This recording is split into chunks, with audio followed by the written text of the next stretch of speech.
Mga kaibigan, pamilya, mga kapatid sa pananampalataya, magandang araw po sa ating lahat. Sana po ay nasa mabuting kalagayan kayo ngayon at handang makinig sa isang kwentong magbibigay ng pag-asa, inspirasyon, at marahil, ang sagot sa matagal na ninyong ipinagdarasal. Kung nararamdaman mo na may isang bahagi ng iyong buhay na tila buhol na buhol, isang problema na hindi na alam kung paano lulutasin, o isang sitwasyon na halos ibinubulong mo na sa sarili mo na imposible, kung ganoon, kasama kita ngayon. May isang lihim na dasal, isang matinding pananampalataya na nagbibigay ng lakas sa libo-libong puso sa buong mundo, isang koneksyon sa isang makapangyarihang tagapagkalag ng mga buhol sa ating buhay. Ang lihim na ito ay hindi bagong imbensyon. Ito ay isang tradisyon, isang paghingi ng tulong na nagpatunay na epektibo, lalo na sa mga kasong sinasabi ng mundo na wala ng pag-asa. Dito sa video na ito, ibabahagi ko sa inyo ang Himalayan dasal sa berheng tagapagkalag ng mga buhol. At, ipapangako ko, kung susundin mo ang mga prinsipyong ibabahagi ko, kung buong puso mong tatanggapin ang mensahe, makikita mo ang pagbabago. Hindi lang sa iyong panlabas na sitwasyon, kundi lalo na sa loob ng iyong puso. Kaya simulan na natin. Manatili ka hanggang sa huli dahil ang bawat salita ay may dalang kapangyarihan para sa iyo. Alam nyo ba, bago pa man tayo magsimulang humingi ng tulong, kadalasan ay nasubukan na natin ang lahat ng posibleng solusyon. Naubos na ang ating lakas, naubos na ang ating pag-asa, at minsan, naubos na rin ang ating paniniwala sa sarili. Naranasan mo na ba yon? Yung pakiramdam na nasa isang madilim na kalsada ka, at kahit saan ka lumingon, puro pader ang nakikita mo. Yung pakiramdam na ang bawat pinto ay nakasara, at ang bawat bintana ay walang liwanag. Kung ang sagot mo, nauunawaan kita ng buong buo. Hindi ka nag-iisa.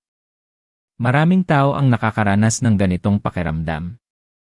Ang buhol ay maaaring iba-iba para sa bawat isa. Para sa ilan, ang buhol ay ang kanilang relasyon na tila unti-unting nawawala. Para sa iba, ito ay ang kanilang pinansyal na sitwasyon na tila hindi na umaangat. Para naman sa iba, ang buhol ay ang kanilang kalusugan, isang karamdaman na nagpapahirap sa kanila at sa kanilang pamilya. O kaya naman, ang buhol ay nasa loob mismo ng kanilang puso, isang matinding kalungkutan, isang galit na hindi maibaba, isang takot na hindi mapigilan. At minsan, lahat ng ito ay sabay-sabay na nangyayari, di ba? Tila isang malaking gulo, isang gusot na walang katapusan. Nakikita ko kayo. Nararamdaman ko ang bigat ng bawat buhol na inyong pinapasan. At kung mayroon mang isang bagay na nais kong ipaalam sa inyo ngayon, ito ay, hindi na kailangang harapin ng mag-isa. Mayroon tayong sandata, mayroon tayong kasangga, isang inang handang tumulong sa atin. Pero bago natin talakayin ang kapangyarihan ng dasal na ito, gusto ko munang maintindihan nyo ang konsepto ng buhol sa buhay natin. Ano ba talaga ang buhol? At bakit tila mas mahirap kalagan ng ilan kaysa sa iba? Isipin mo ang buhay bilang isang mahabang lubid. Sa simula, makinis ito, walang gusot. Ngunit habang tayo ay nabubuhay, habang tayo ay nakikipag-ugnayan sa mundo, habang tayo ay gumagawa ng mga desisyon, nagkakaroon ng mga maliliit na buhol. Yung iba madaling kalagan. Isang simpleng pagkakamali sa trabaho, madali mong naitama. Isang maliit na hindi pagkakaunawaan sa kaibigan, madaling na pag-usapan. Pero may mga buhol na tila hindi lang simpleng knot. Ito ay masikip, matagal nang nakabuhol, at minsan, mas lalo itong humihigpit kapag pilit mong kinakalagan. Ang mga imposibleng kaso na ating kinakaharap ay kadalasang bunga ng malalaking buhol. Ano ang pagkakaiba? Ang malalaking buhol ay hindi lang basta problema. Ito ay problema na nakakonekta sa iba pang problema, isang gusot na tila nakakaapekto sa bawat aspeto ng iyong pagkatao. Halimbawa, ang buhol ng kawalan ng pera ay maaaring konektado sa buhol ng kawalan ng trabaho, na konektado sa buhol ng mababang self-esteem, na konektado sa buhol ng pagkabigo, at iba pa. Nakikita mo? Ito ay nagiging isang komplikadong sistema ng pagkakabuhol-buhol. At alam mo ba, ang ating utak, ang ating isip, ay may sariling paraan din ng pagbuhol. Tinatawag natin itong limiting beliefs o mga paniniwalang naglilimita sa atin. Sinasabi natin sa ating sarili, hindi ko kaya, wala na akong pag-asa, ito na siguro ang tadhana ko. Ang mga kaisipang ito ay tila mga buhol din na humihigpit sa ating potensyal, nagpapababa sa ating kakayahan na makakita ng solusyon. Sinasara nito ang ating isip sa mga posibilidad, at pinipigil tayo na kumilos ng may pananampalataya.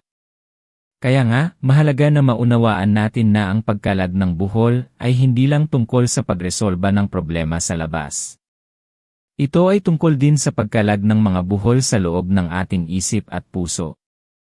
At doon papasok ang kapangyarihan ng dasal na ating pag-uusapan.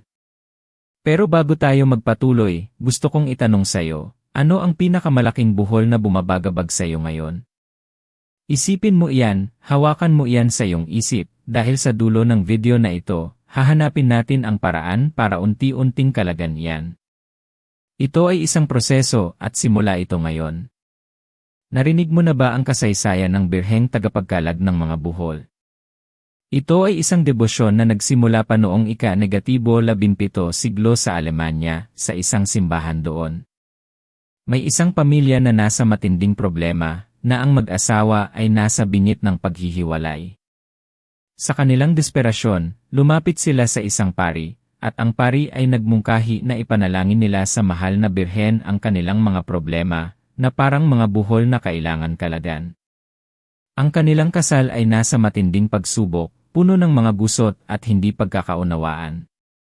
Ang pari, sa isang sagradong ritual, ay kinuhanan ng laso na ginamit sa kanilang kasal, na puno na ng mga buhol, at inilagay sa harap ng imahe ng mahal na birhen.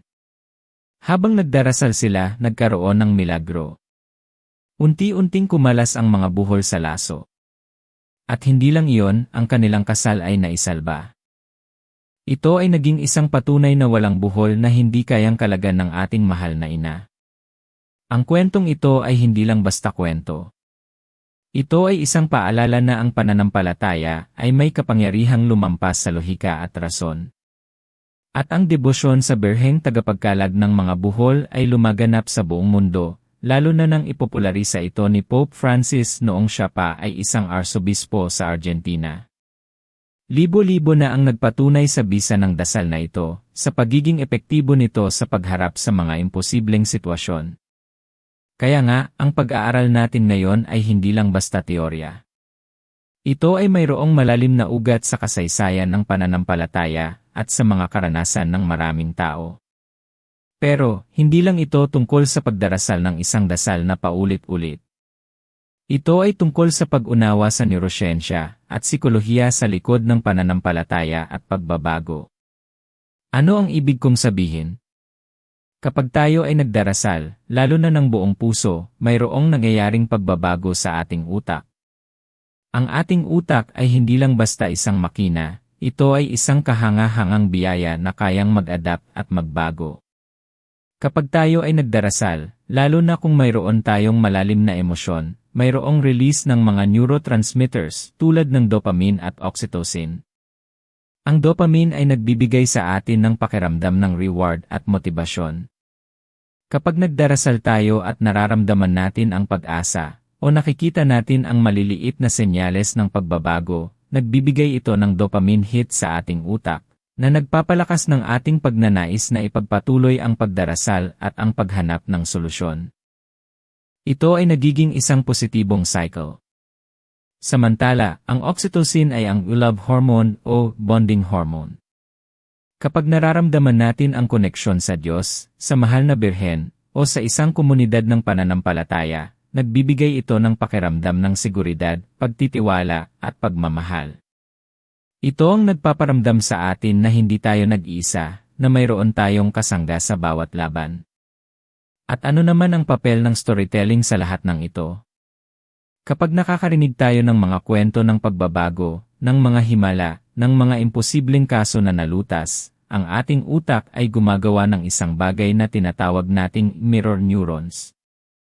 Ibig sabihin, kahit hindi tayo ang direktang nakakaranas ng kwento, nararamdaman natin ang emosyon ng karakter, naiisip natin ang sitwasyon, at mas nagiging bukas tayo sa posibilidad na mangyari din ito sa atin. Ito ang dahilan kung bakit mahalaga ang mga testimonya ng pananampalataya. Nagbibigay ito ng blueprint sa ating utak para sa kung ano ang posible. Kaya, ang dasal sa Birheng Tagapagkalag ng mga buhol ay hindi lang basta isang ritual. Ito ay isang psikolohikal at neurolohiyang interbensyon na nagpapalakas ng ating pananampalataya, nagpapakalma ng ating sistema ng nerbiyos, at nagpapabukas ng ating isip sa mga solusyon na hindi natin nakikita dati. Ito ay nagiging isang active meditation, isang paraan para i-reprogram ang ating utak mula sa pagiging stuck, patungo sa pagiging solution-oriented. Ang unang hakbang sa Himalayan dasal na ito ay ang matinding pagkilala sa iyong buhol. Hindi sapat na sabihin mo, marami akong problema. Kailangan mong tukuyin ng malinaw, sa pinakamaliit na detalye, kung ano ang buhol na yan. Para itong isang detective. Kailangan mong alamin kung kailan ito nagsimula, ano ang mga sanhi nito, sino ang mga sangkot, at paano ito nakakaapekto sa iyo at sa iyong buhay. Isulat mo ito kung kaya mo. Ang pagsusulat ay isang napakalakas na tool dahil nilalabas nito ang mga ideya at damdamin mula sa iyong isip at ginagawa itong konkrete, tangible. Kapag nakikita mo ang buhol na nakasulat, mas madali mong mauunawaan ito. Mas madali mong haharapin ito. Ang pagkilala sa buhol ay hindi nangangahulugang pagiging negatibo. Ito ay pagiging makatotohanan. Hindi mo kayang ayusin ang isang problema kung hindi mo alam kung ano yon. Ito ay parang isang doktor na hindi kayang gamutin ang pasyente kung hindi niya alam ang sakit. Kaya, tanungin mo ang iyong sarili, ano ang pangalan ng buhol na ito? Ano ang mukha nito? Ano ang pakiramdam nito? Kapag nakuha mo na ang sagot, mayroon ka ng punto ng panimula. Pagkatapos ng matinding pagkilala, ang ikalawang hakbang ay ang pagtanggap. Ito ay isang kritikal na bahagi na madalas nating nilalampasan. Ayaw nating tanggapin na may problema tayo. Ayaw nating tanggapin na nasa isang imposibleng sitwasyon tayo. Gusto nating magkunwari na okay lang ang lahat, o gusto nating sisihin ang iba sa ating mga problema. Ngunit ang pagtanggap ay ang unang hakbang patungo sa pagbabago. Ibig sabihin nito, humihinto ka sa paglaban sa katotohanan. Sinasabi mo sa iyong sarili, okay, ito ang aking sitwasyon ngayon. Hindi ko gusto ito, ngunit tatanggapin ko ito bilang simula ng aking paglalakbay patungo sa solusyon. Ang pagtanggap ay hindi nangangahulugang pagsuko. Ito ay nangangahulugang pagiging matalino. Kapag tinanggap mo ang buhol, nawawala ang kapangyarihan nito na guluhin ang iyong isip at damdamin. Ito ay nagbibigay ng kapayapaan na kailangan mo para makahanap ng solusyon. Isipin mo, kapag may buhol ka sa isang lubid, hindi mo ito kayang kalagan kung patuloy kang lumalaban, kung patuloy kang nagagalit sa buhol. Kailangan mong maging kalmado, kailangan mong suriin ito ng mabuti, at kailangan mong tanggapin na nandoon ito. Ngayon, mayroon akong isang kwento na gusto kong ibahagi sa inyo. Kwento ito ni Mang Tonyo, isang mangingisda sa isang liblib na probinsya. Ang buong buhay niya, pagiging mangingisda lang ang alam niya. Ngunit dumating ang isang bagyo na sumira sa kanyang bangka, ang kanyang tanging pinagkakakitaan.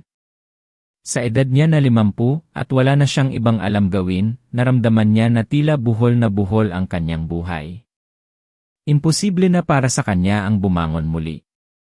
Nagalit siya sa Diyos, nagalit siya sa dagat, nagalit siya sa kanyang sarili.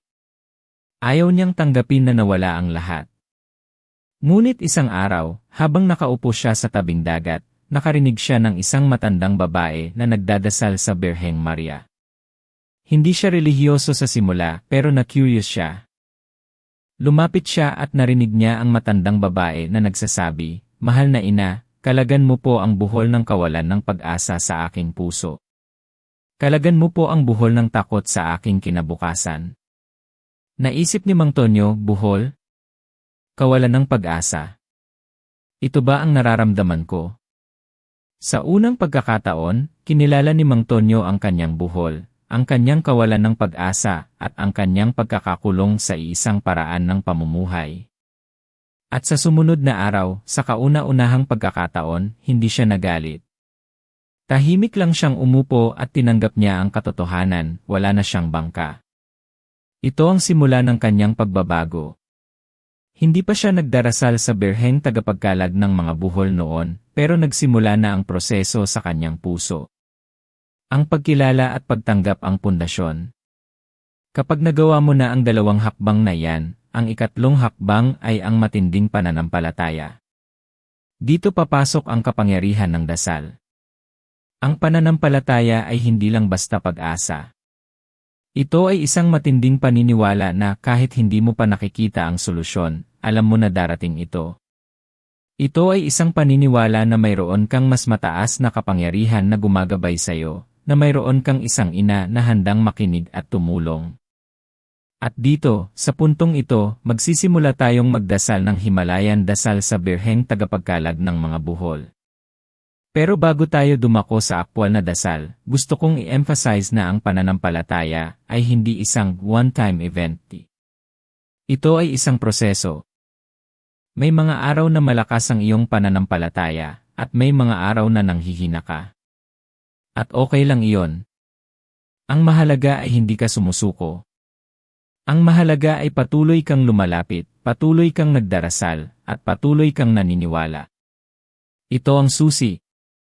Ang dasal sa birheng tagapagkalag ng mga buhol ay isang serye ng mga panalangin, isang nobena, na karaniwang ginagawa sa loob ng 9 na araw. Ngunit kahit isang beses mo lang itong idasal ng buong puso, mayroong nangyayaring pagbabago. Ito ay hindi magic. Ito ay isang koneksyon sa divine, isang aktibong pagtawag sa tulong na nagpapagana ng iyong kalooban at nagpapabukas ng mga pintuan ng mga posibilidad. Narito ang balangkas ng dasal na ito, at ipapaliwanag ko ang bawat bahagi para mas malalim ang inyong pag-unawa. Unang bahagi, Dennis Pagsamo. Dito tayo lumalapit sa mahal na birhen ng may pagpapakumbaba at kumpletong tiwala. Sinasabi natin sa kanya ang lahat. O mahal na Birheng Maria, birheng tagapagkalag ng mga buhol, na puno ng grasya ng Diyos, sa iyo po ay idinaraing ko ang lahat ng aking problema, ang lahat ng buhol na gumugulo sa aking buhay, sa aking isip, at sa aking puso. Ikaw na inang mapagmahal, na tinanggap mo ang lahat ng pasakit sa buhay mo, alam mo po ang kahulugan ng paghihirap. Alam mo po ang bigat ng pasan. Humihingi po ako ng iyong tulong, ng iyong pamamagitan, sa Diyos Ama na siyang lumikha ng lahat. Ipinapaubaya ko po sa iyo ang lahat ng aking mga buhol. Pangalawang bahagi, Dene pagtukoy ay buhol. Ito ang kritikal na bahagi kung saan natin tinitukoy ang mga buhol na ating kinikilala kanina. Hindi ito generic na panalangin. Ito ay personal. Mahal na ina, narito po ang mga buhol na matagal nang gumugulo sa aking buhay, ang buhol po ng aking pinansyal na problema, na tila hindi na natatapos. Ang buhol po ng aking relasyon sa aking pamilya asawa kaibigan, na puno ng hidwaan at hindi pagkakaunawaan. Ang buhol po ng aking kalusugan, na nagdudulot ng sakit at pangamba. Ang buhol po ng aking kawalan ng trabaho direksyon sa buhay. Ang buhol po ng aking takot, galit, at kawalan ng pag-asa. Ang buhol po ng aking nakaraan, na patuloy na bumabagabag sa akin. Pangatlong bahagi, Dene paghiling. Dito ka humihingi ng tulong at pamamagitan. O mahal na ina, sa iyong mapagpalang kamay, idinudulog ko po ang bawat buhol na ito. Sa iyong matamis na ngiti, kalagan mo po ang bawat isa. Alam ko po na walang imposible sa iyo, sa pamamagitan ng iyong anak na si Hesukristo. Hinihiling ko po ang iyong pamamagitan upang ang bawat buhol ay makalag, upang ang bawat gusot ay maayos, at upang ang bawat kalungkutan ay mapalitan ng kapayapaan at pag-asa.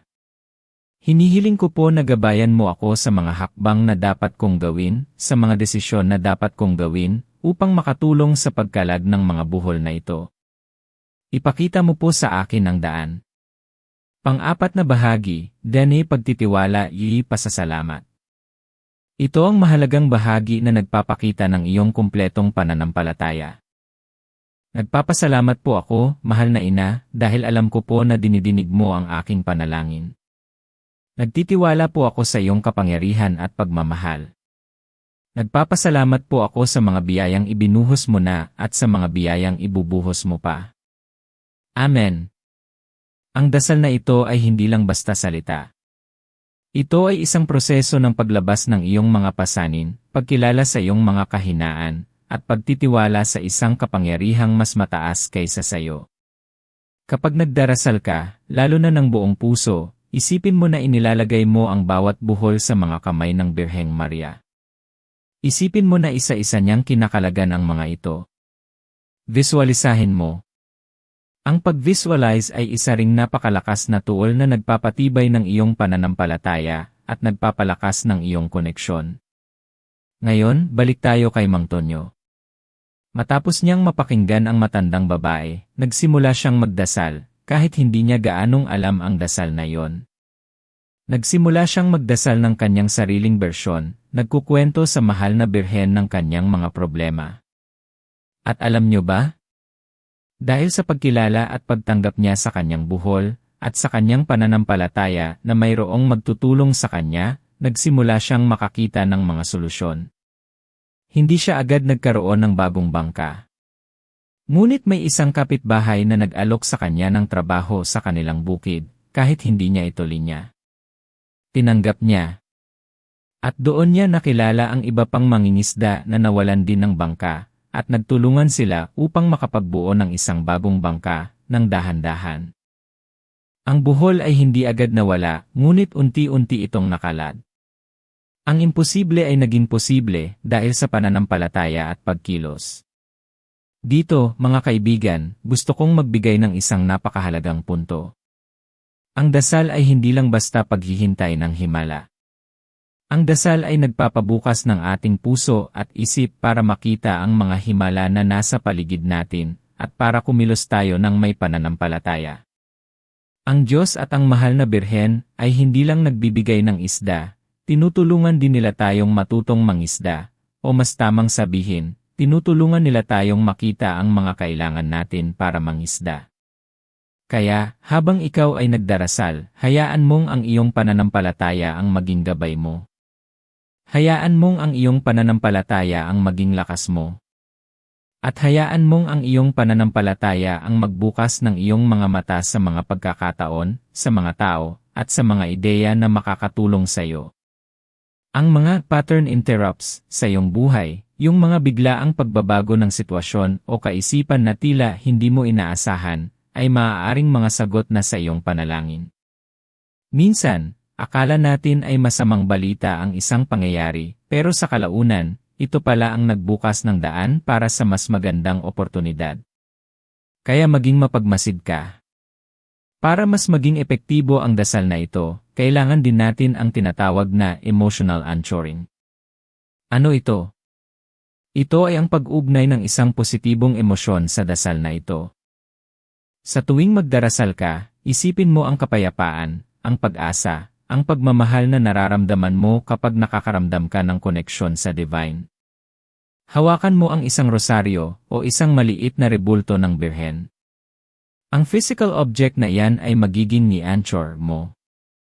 Sa tuwing hahawakan mo iyan, automatic na mare-recall ng iyong utak ang pakiramdam ng pananampalataya at pag-asa na naugnay mo dito. Ito ay isang simpleng teknike pero napakalakas ng epekto. At habang tayo ay nagpapatuloy, may isang bagay pa akong gustong ibahagi. Ang mga buhol na ating kinakalagan ay hindi lang para sa ating sarili. Ito ay para din sa mga tao sa paligid natin. Kapag nakalaya tayo sa ating mga buhol, nagiging inspirasyon tayo sa iba. Nagiging liwanag tayo sa kanilang kadiliman. Naaalala mo si Mang Tonyo? Nang unti-unting nakalag ang kanyang mga buhol, naging inspirasyon siya sa kanyang komunidad. Marami ang lumapit sa kanya, nagtatanong kung paano niya nagawa. At doon niya ibinahagi ang kanyang karanasan, ang kanyang pananampalataya, at ang kanyang pagkalapit sa mahal na Birhen. Kaya nga, ang iyong paglalakbay patungo sa pagkalag ng mga buhol ay hindi lang para sa'yo. Ito ay para sa kabutihan ng lahat. Ngayon, mi-share ako sa inyo ng isang bagay na madalas kong sinasabi sa mga kaibigan at pamilya ko, ang iyong potensyal ay mas malaki kaysa sa buhol na kinakaharap mo. Kung titignan mo ang buhol, madali kang masisiraan ng loob. Pero kung titignan mo ang sarili mo, kung titignan mo ang kapangyarihan ng Diyos at ng mahal na birhen na kumikilos sa iyo, makikita mo na mayroon kang lakas na lampasan ang lahat. Hindi ka nilikha para maging ordinaryo. Ikaw ay nilikha para sa isang pambihirang layunin. At ang bawat buhol, bawat hamon, ay isang pagkakataon para mas lumakas ka, mas lumalim ang iyong pananampalataya, at mas lumabas ang iyong tunay na potensyal. Marahil ay iniisip mo, paano kung sinubukan ko na ang lahat? Paano kung nagdasal na ako ng paulit-ulit at wala pa ring nangyayari? Ito ay isang valid na tanong, at maraming tao ang nararamdaman ito. Ang sagot ay nasa dalawang bahagi. Una, minsan, ang sagot ay hindi ay paraan na ating inaasahan. Minsan, ang solusyon ay nasa pagbabago ng ating perspektiba o nasa isang pagkilos na hindi natin naisip. Kaya nga, kailangan nating maging bukas. Handa kang makakita ng solusyon sa mga hindi inaasahang paraan. Pangalawa, minsan, ang timing ng Diyos ay hindi ang ating timing. Minsan, kailangan pa nating dumaan sa isang proseso ng paglago, ng pagkatuto, ng pagpapalakas ng ating loob, bago dumating ang ating himala. Kaya nga, ang dasal na ito ay hindi lang tungkol sa pagkuha ng gusto mo. Ito ay tungkol din sa pagiging handa para sa gusto mo. Ito ay tungkol sa pag-transform ng iyong sarili sa isang tao na kayang humarap sa mga buhol, kalagan ng mga ito, at pagkatapos ay lumabas na mas malakas. Huwag kang mawalan ng pag-asa. Ang Diyos ay hindi nagpapabaya. May kwento ulit ako sa inyo. Kwento ito ni Elena, isang nesi na matagal nang pinoproblema ang kanyang pamilya sa Pilipinas. Ang kanyang mga anak ay nag-aaway, ang kanyang asawa ay nawalan ng trabaho, at ang kanilang bahay ay nasira dahil sa baha. Tila sunod-sunod ang mga buhol. Umiyak siya ng umiyak sa gitna ng kanyang trabaho. Naisip niya, ayoko na. Susuko na ako. Ngunit isang gabi, may nakita siyang isang post online tungkol sa birheng tagapagkalag ng mga buhol. Sa kanyang desperasyon, sinubukan niya. Hindi siya masyadong relihiyoso pero naisip niya wala namang mawawala. Nagdasal siya ng novena at sa bawat araw, mas nagiging personal ang kanyang panalangin. Inilista niya ang bawat buhol mula sa pinansyal na problema, sa relasyon ng kanyang mga anak, sa kalusugan ng kanyang asawa. At nangyari ang himala. Hindi isang bigla ang solusyon. Pero unti-unti. Una, nagkausap ang kanyang mga anak at nagkaayos. Pangalawa, may nag-offer ng part-time na trabaho sa kanyang asawa, na unti-unting nakatulong sa kanilang pinansyal. Pangatlo, may isang charitable institution na tumulong sa pag-aayos ng kanilang bahay. Ang bawat buhol ay unti-unting nakalas, hindi sa isang iglap kundi sa isang proseso ng pananampalataya at pagtitiwala. Nagpapatunay ito na kahit anong laki ng buhol, mayroong pag-asa. Mayroong solusyon. Mahalaga ito, mga kaibigan. Mahalaga na tandaan natin ito. Ang pagkalag ng mga buhol ay nangangailangan din ng tinatawag na radical self-compassion. Minsan, ang pinakamahirap kalagan na buhol ay ang buhol na bumubulag sa ating sarili. Ang buhol ng pagiging kritikal sa sarili, ng pagiging masyadong mahigpit sa ating mga pagkakamali, ng pagbaba ng tingin sa ating sariling halaga. Kailangan nating matutong maging mabait sa ating sarili, na patawarin ang ating sarili sa mga pagkakamali, at na mahalin ang ating sarili kahit ano pa ang ating pinagdadaanan. Tandaan mo, ikaw ay nilikha sa imahe at wangis ng Diyos. Mayroon kang mahalagang halaga. Mayroon kang layunin. Ang iyong paglalakbay ay hindi madali, ngunit hindi ka nag-iisa. Ang birheng tagapagkalag ng mga buhol ay narito, handang tumulong, handang gumabay, at handang makinig sa bawat hinaing ng iyong puso. Kaya, ilabas mo ang iyong mga buhol. Huwag mong itago. Huwag mong ikahiya. Sa paglabas mo ng iyong mga buhol, nagsisimula ang proseso ng pagkalat. Gusto kong i-challenge kayo. Simula ngayon, araw-araw, kahit 5 minuto lang, maglaan ka ng oras para magnilay, para magdasal sa Birheng tagapagkalag ng mga buhol. Kung kaya mo, isulat mo ang iyong mga buhol. Kung may rosaryo ka, hawakan mo ito habang ikaw ay nagdarasal. At habang ikaw ay nagdadasal, palakasin mo ang iyong pananampalataya. Maniwala ka na dinidinig ang iyong panalangin. Maniwala ka na mayroong solusyon, gaano man ito kahirap, gaano man ito tila imposible. At ito pa ang isang bagay. Ang mga buhol na ito ay minsan, nagiging pagkakataon para mas lumalim ang ating koneksyon sa Diyos. Minsan, kailangan natin ng isang matinding hamon para mas hanapin natin siya. Kaya, tingnan mo ang iyong mga buhol hindi bilang sumpa, kundi bilang isang pagkakataon. Isang pagkakataon para sa himala. Isang pagkakataon para sa pagbabago. Isang pagkakataon para mas lumapit ka sa iyong tagapaglikha. Salamat sa inyong patuloy na pakikinig. Alam kong napakahalaga ng bawat salita na lumabas sa video na ito. At alam ko na bawat isa sa inyo ay may daladalang buhol sa puso.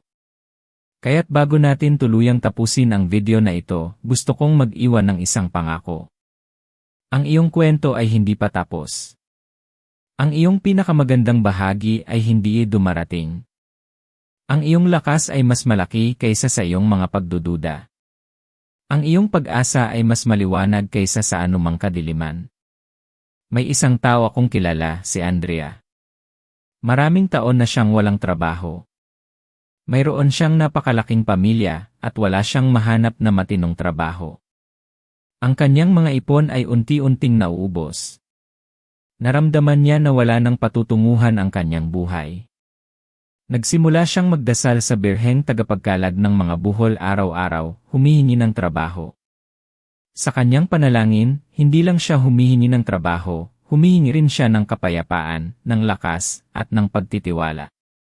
At sa kanyang pagdarasal, isang araw, may nag-chat sa kanya sa Facebook. Isang lumang kaibigan na hindi niya matandaan kung saan niya nakilala. Nagtanong kung may alam siyang taong kayang mag-manage ng isang maliit na negosyo online. Agad siyang nag-volunteer. Wala siyang karanasan sa online business, pero naramdaman niya na ito ang sagot sa kanyang dasal. Sinubukan niya. Nag-aral siya. Nagtiwala siya. At sa loob lamang ng ilang buwan, hindi lang niya napaunlad ang negosyo ng kanyang kaibigan, nakapagtayo pa siya ng sarili niyang maliit na online business. Ang buhol ng kawalan ng trabaho ay nakalad, at ang buhol ng kawalan ng pag-asa ay napalitan ng isang bagong simula. Ang kwento ni Andrea ay isang paalala na ang mga sagot sa ating dasal ay hindi laging dumadating sa paraan na ating inaasahan. Minsan, ito ay dumadaan sa mga hindi inaasahang pinto, sa mga hindi inaasahang tao, at sa mga hindi inaasahang oportunidad. Kaya nga, kailangan nating panatilihin bukas ang ating isip at puso. Kailangan nating maging mapagmasid sa mga palatandaan, sa mga pagkakataon, at sa mga random acts of kindness na maaaring ang sagot na sa ating dasal. Sa totoo lang, ang bawat buhol na ating kinakaharap ay isang pagkakataon para mas palakasin ang ating pagkatao. Ito ay parang isang muscle. Kung hindi mo ito gagamitin, hindi ito lalakas. Ang bawat hamon ay nagpapalakas sa ating espiritu, nagpapalalim sa ating pananampalataya, at nagpapabukas ng ating puso sa mas malalim na koneksyon sa divine. Kaya, sa halip na matakot sa mga buhol, yakapin mo ito bilang bahagi ng iyong paglalakbay.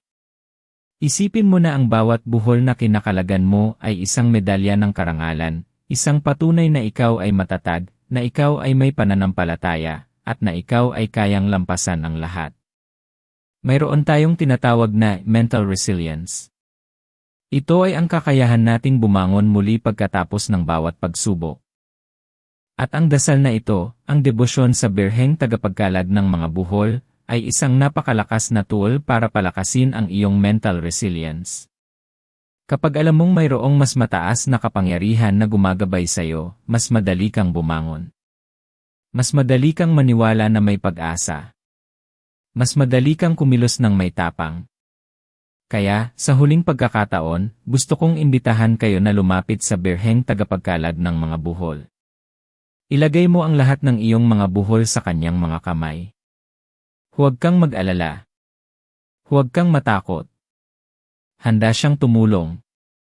Handa siyang makinig. At handa siyang kumilos. Kung ang mensaheng ito ay nakapagpagaan sa iyong pakiramdam, kung ito ay nakapagbigay ng kahit kaunting pag-asa sa iyong puso, isulat mo sa comment section ang iyong pinakamalaking buhol. Hindi mo kailangang magbigay ng detalye kung ayaw mo. Isulat mo lang, kinakalagan ko ang buhol ng.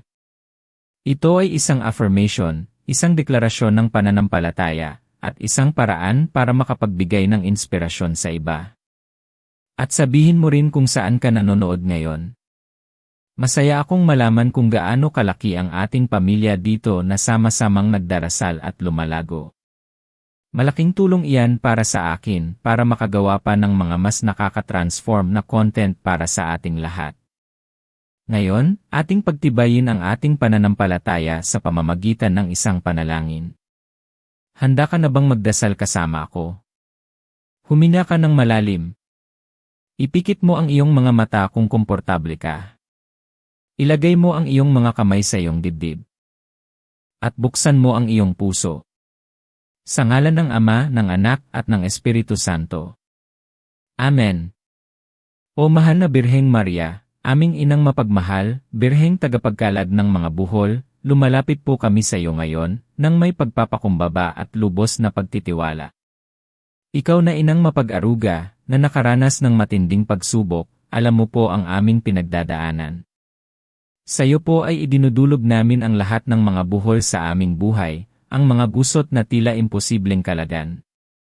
Idinudulog po namin sa iyo ang buhol ng nabumabagabag sa aming isip, sa aming puso, at sa aming kaluluwa. Ang buhol ng takot, ng kawalan ng pag-asa, ng kalungkutan, ng sakit, ng pagkabigo, at ng pag-aalinlangan. Ang buhol ng aming nakaraan na hindi pa namin nakakayanan. Ang buhol ng aming kinabukasan na puno ng pangamba. Ang buhol ng aming relasyon na puno ng hidwaan. Ang buhol ng aming pinansyal na sitwasyon na puno ng kakulangan. Mahal na Ina, sa iyong mapagpalang kamay, inilalagay po namin ang bawat isa sa mga buhol na ito. Hinihiling po namin ang iyong makapangyarihang pamamagitan sa iyong anak na si Hesukristo, upang ang bawat buhol ay makalad. Upang ang bawat gusot ay maayos. Upang ang bawat imposible ay maging posible. Ikaw po ang aming pag-asa, ang aming patnubay, ang aming tagapagkalad. Gabayan mo po kami, Inang Birhen, sa bawat hakbang, sa bawat desisyon. Bigyan mo po kami ng lakas ng loob na harapin ang mga hamon, ng karunungan upang makakita ng solusyon, at ng pananampalataya upang hindi kami kailanman sumuko. Tulungan mo po kaming makalaya sa mga limitasyon ng aming isip, sa mga takot na nagpapahirap sa aming puso. Ipakita mo po sa amin ang daan patungo sa kapayapaan, sa kagalakan, at sa pagbabago. Mahal na Ina, kami po ay nagpapasalamat sa iyong walang sawang pagmamahal, sa iyong walang hanggang awa, at sa iyong patuloy na pamamagitan. Nagtitiwala po kami na dinidinig mo ang aming panalangin, at ang bawat buhol ay unti-unting makakalad ayon sa banal na kalooban ng Diyos. Kami po ay naniniwala na mayroon kang plano para sa amin, isang plano ng pag-asa at kinabukasan. Patuloy mo po kaming kukupin sa iyong balabal ng proteksyon, at ilayo mo po kami sa lahat ng kapahamakan. Ipagkaloob mo po sa amin ang biyaya ng isang malalim na pananampalataya, ng isang pusong mapagmahal, at ng isang kaluluwang puno ng kapayapaan. Sa ngalan ni Jesus, ang iyong anak, at ng aming Panginoon. Amen. Mahal na Birheng tagapagkalad ng mga buhol, ipanalangin mo kami. Sa ngalan ng Ama, ng Anak, at ng Espiritu Santo. Amen. Mga kaibigan, tandaan niyo po, ang inyong kwento ay hindi pa tapos. Ang inyong pinakamagandang bahagi ay hindi dumarating. At hindi kayo nag-iisa sa paglalakbay na ito.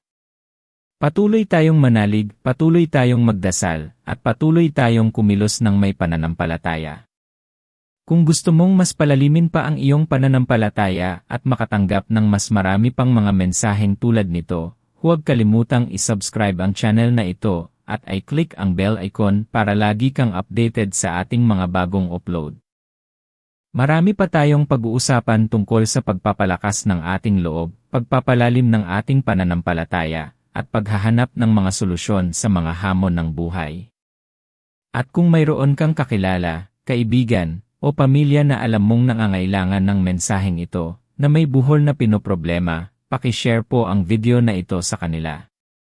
Ang pagbabahagi ng pag-asa ay isa ring uri ng panalangin.